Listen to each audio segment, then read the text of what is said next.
मैं हर दिन सबसे पहले ऑफिस पहुंचता था, चुपचाप अपनी सीट पर बैठता, कॉफी बनाता और अपने काम में लग जाता। ना किसी से ज्यादा घुलता मिलता, ना गपशप करता। बस एक ही मकसद था, काम सही से करना, टारगेट पूरा करना, टीम की इज्जत बढ़ाना और धीरे धीरे आगे बढ़ना। मेरे मैनेजर को मुझ पर भरोसा था।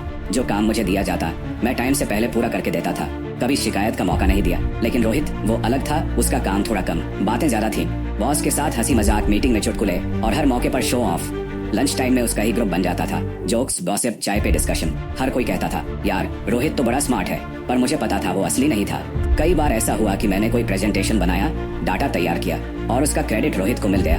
मैंने सोचा कोई बात नहीं, मेहनत का फल कभी ना कभी जरूर मिलेगा। फिर एक दिन मेरी मैनेजर ने मुझे अलग से बुलाया, कहा तू बहुत अच्छा कर रहा है, शायद अगला प्रमोशन तेरा ही हो। मेरे अंदर हलचल सी मच गई।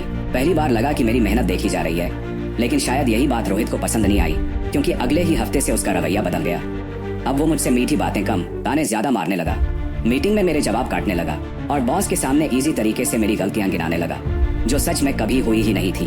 मैं समझ गया था, उसको डर था कि मैं उससे आगे निकल जाऊंगा और शायद वो कुछ बड़ा प्लान कर रहा था। पर तब मुझे अंदाजा नहीं था कि उसका प्लान इतना गंदा होगा कि वो मेरी पूरी जिंदगी पर सवाल उठा देगा। एक सोमवार था, मैं हमेशा की तरह जल्दी पहुंचा था। कंप्यूटर खोला ही था कि एक मेल आया, HR मीटिंग 10 बजे। मैं थोड़ा हैरान हुआ, सोचा कोई फॉर्मेलिटी होगी, शायद अप्रेसिएशन या टीम शिफ्ट। 10 बजे जैसे ही मैं रूम में पहुंचा, वहाँ HR की मैनेजर बैठी थी और साथ में मेरी टीम लीड भी। चेहरे पर अजीब सी गंभीरता थी।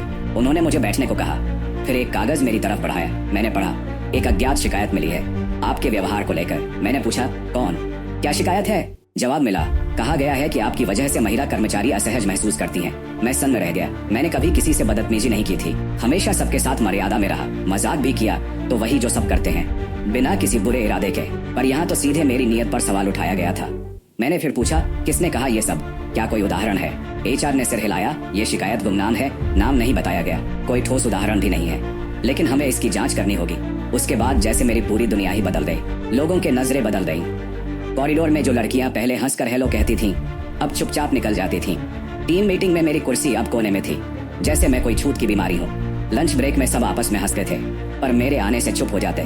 कई बार तो मैंने सुना तुमने, वही लड़का है जिसके खिलाफ कंप्लेन हुई है। मैंने कई रातें बिना सोए काटी। कभी सोचता इस्तीफा दे दो, कभी लगता लड़ना चाहिए, सच तो मेरे साथ है। और रोहित, वो सबके सामने मेरी तारीफ करता, कहता यार मुझे तो यकीन नहीं होता, वो तो बड़ा शरीफ लड़का है। पर मुझे अब यकीन होने लगा था कि उसी ने कुछ किया है, क्योंकि ये इल्जाम कोई सामान्य इंसान नहीं लगा सकता था। इतनी चालाकी, इतना टाइमिंग। और ठीक उस वक्त जब मेरा प्रमोशन आने वाला था, मेरे पास कोई सबूत नहीं था, पर एक शक था और अब मैं उसे छोड़ने वाला नहीं था। अब मैं समझ चुका था कि यह सब यूं ही नहीं हुआ, ये कोई साजिश थी, सोची समझी प्लान की हुई। मैं चुप रहा और अंदर से हर पल उबल रहा था। मैंने खुद से वादा किया, अब तक मैं सहता रहा, अब मैं सच्चाई निकाल कर ही दम लूंगा। मैंने अपनी छुट्टियां कैंसिल कर दी। हर दिन ऑफिस में देर तक बैठता, हर मीटिंग, हर मेल, हर फोल्डर ध्यान से देखने लगा। एक दिन रात को जब पूरा ऑफिस खाली था, मैं पुराने प्रोजेक्ट फोल्डर देख रहा था। तभी एक नाम दिखा जो पहले कभी नहीं देखा था। एक फोल्डर था, ड्राफ्ट्स इंटरनल। उसमें एक फाइल थी, कंप्लेंट फाइनल डॉक्स। मैंने खोला और मेरी सांसें रुक गईं। फाइल में वही शब्द थे जो HR ने मुझे पढ़कर सुनाए थे, महिलाएं असहज महसूस करती हैं। पर असली झटका तब लगा जब मैंने फाइल की जानकारी देखी। उस फाइल को रोहित ने बनाया था। फिर मुझे समझ में आया, पहले उसने फाइल बनाई, फिर डिलीट कर दी, पर सिस्टम के ट्रैश में रह गई। और सबसे बड़ी बात, उस फाइल की तारीख प्रमोशन की घोषणा से 2 दिन पहले की थी। मैंने उस फाइल को सेव किया, स्क्रीनशॉट लिया और अपने घर की ड्राइव में सब कुछ रख दिया। अब एक एक करके मैंने सबूत इकट्ठा करना शुरू किया।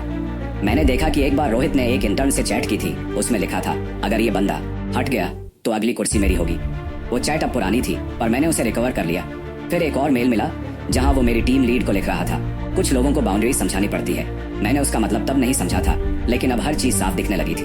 ये सिर्फ बदला नहीं था, ये एक सोची समझी साजिश थी मेरे करियर को खत्म करने की। मैंने कुछ नहीं बोला, ना HR से शिकायत की, ना बॉस से बात, बस हर सबूत चुपचाप इकट्ठा रहा। मेरी लड़ाई कोर्ट जैसी थी, बिना शोर, बिना गुस्से, पर हर बात ठोस और साफ। अब वक्त आ गया था सच्चाई को सबके सामने लाने का, और इस बार मैं सीधे सबसे ऊपर जाऊंगा। मैंने सबूतों का एक एक टुकड़ा इकट्ठा किया था, हर फाइल, हर चैट, हर मेल, दिन, समय और नाम के साथ। मैं जानता था कि हारे पर भरोसा करना बेकार है। मेरे बॉस भी चुप थे, उन्हें सच्चाई दिखती थी पर बोलते नहीं थे। तो मैंने फैसला किया, अब बात सिर्फ ऑफिस की नहीं है, अब बात इज्जत की है। एक रात सबूतों को एक फोल्डर में रखा। उस फोल्डर का नाम था सच। और फिर मैंने वो फोल्डर सीधा कंपनी के ग्लोबल CEO को भेज दिया। एक मेल, सिर्फ एक लाइन लिखी, क्या आप ऐसे इंसान को प्रमोट करेंगे? उस मेल में ना गुस्सा था, ना सफाई, बस चुपचाप रखी गई सच्चाई। बिना किसी डर के उसके बाद 10 दिन तक कुछ नहीं हुआ, ना कोई मेल, ना कॉल, ना चर्चा। पर 10वें दिन सुबह सुबह ऑफिस आया तो देखा रोहित की डेस्क खाली थी। ना बैग, ना लैपटॉप, ना उसका घमंड। लोगों की आंखों में सवाल थे पर किसी की हिम्मत नहीं थी पूछने की। शाम को मेरी टीम लीड का मेल आया, हम माफी चाहते हैं, तुम पर जो बीता वो गलत था, कंपनी इसकी भरपाई करेगी। मैंने कोई जवाब नहीं दिया। अगले हफ्ते मुझे प्रमोशन मिला और वो भी हेड ऑफिस में ट्रांसफर के साथ। आज मैं उसी कंपनी में एक बड़े पद पर हूँ। पर सबसे बड़ी जीत ये नहीं थी कि मैं प्रमोट हुआ, सबसे बड़ी जीत ये थी कि मैंने अपनी सच्चाई, अपनी मेहनत और अपनी इज्जत सब कुछ वापस पा लिया। बिना चीखे, बिना झूठ बोले, बिना नीचे गिरे। उसने गंदा खेला, मैंने साफ खेला और जीत भी गया।